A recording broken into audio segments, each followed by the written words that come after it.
आज के इस वीडियो में हम अर्धवार्षिक परीक्षा के प्रश्न पत्र बतलाएंगे। ठीक है, तो यहाँ पे अर्धवार्षिक परीक्षा का हम प्रश्न पत्र बतलाएंगे। अब यहाँ पे देख लीजिए, ये लिखा हुआ है कक्षा 8। ठीक है, तो कक्षा 8 का यहाँ पे विषय है विज्ञान। ठीक है, विज्ञान।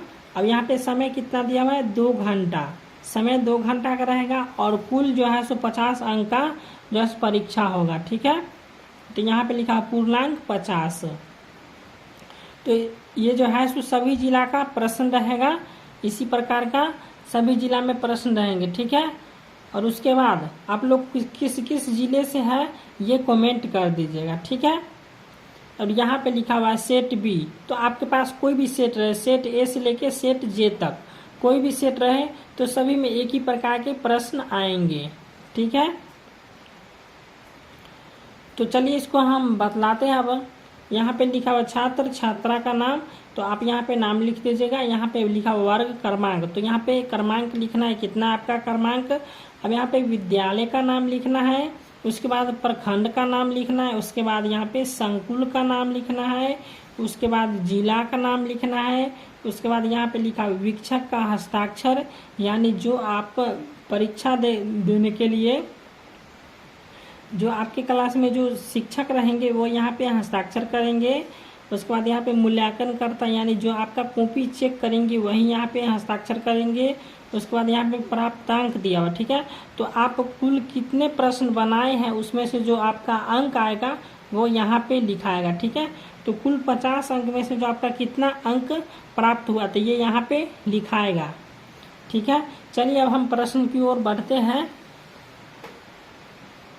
तो यहाँ पे पहला प्रश्न दिया हुआ है, खाली स्थान को भरिए। ठीक है, और खाली स्थान में कुल कितना प्रश्न दिया हुआ है, 1 से लेके 5 तक दिया हुआ है। ठीक है, तो यहाँ पे लिखा हुआ है 5। ठीक है, और गुने 2, मतलब 2 का मतलब क्या हुआ कि एक प्रश्न जो है सो आपका 2 नंबर का रहेगा। ठीक, तो यहाँ पे हो गया 5 गुने 2 बराबर 10। चलिए अब हम प्रश्न पढ़ते हैं।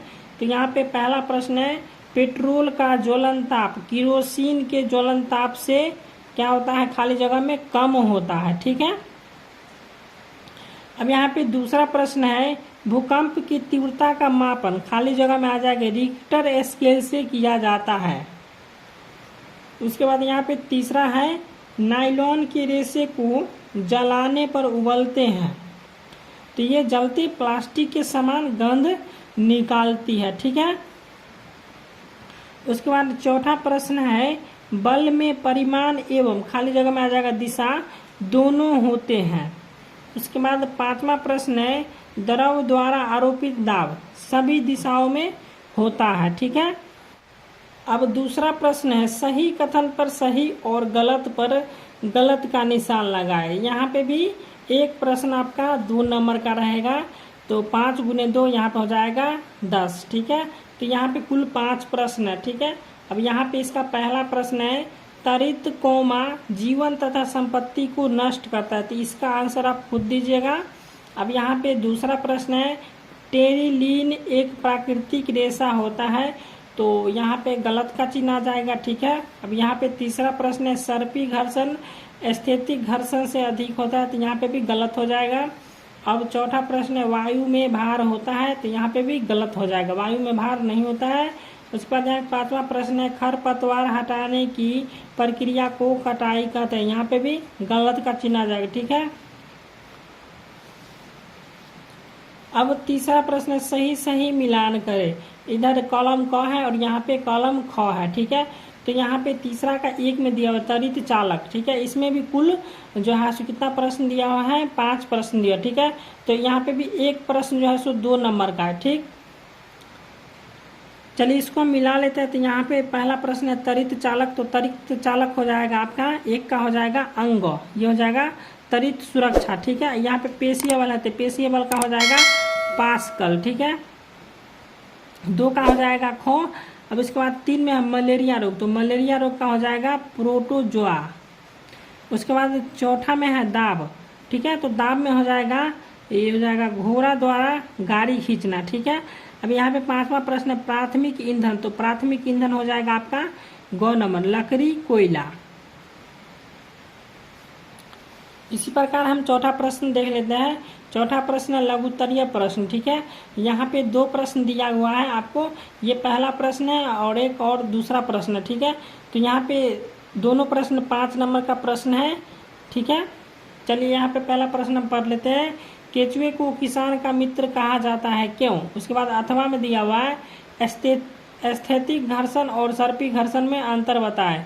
तो यहाँ पे इस दोनों प्रश्न में से किसी एक प्रश्न का उत्तर देना है। तो यहाँ पे हम लिख लिए हैं केचुए को किसान का मित्र कहा जाता है। ठीक है, तो इसी प्रश्न को हम यहाँ पे हल किए हैं। चलिए इसको हम बतला देते हैं। तो यहाँ पे हम लिखे हैं केचुए को अक्सर किसान का मित्र कहा जाता है। ठीक है, इसके पीछे एक कारण है। केचुए यहाँ पर जाएगा केचुए मृत पत्तियों जानवरों जैसे कार्बनिक कणों को जैविक खाद में बदलने में मदद करते हैं। ठीक है, और इसके बदले में मिट्टी को भरपूर पोषक तत्व से भर देते हैं, जिससे समग्र मिट्टी की उर्वरता बढ़ जाती है और इसीलिए केचुए को किसान का मित्र कहते हैं। तो ये हो गया। अब यहाँ पे देख लीजिए, यह है आपका दूसरा प्रश्न। ठीक है, तो 4 का दूसरा प्रश्न है संश्लेषित वस्त्र गर्मी के मौसम में आरामदेह नहीं होता है, क्यों? उसके बाद अथवा में दिया हुआ है ईंधन कितने प्रकार के होते हैं, 2 उदाहरण देकर बताएं। ठीक है, तो यहाँ पे हम क्या किए हैं कि इस दोनों प्रश्न में से किसी एक प्रश्न का उत्तर देना था।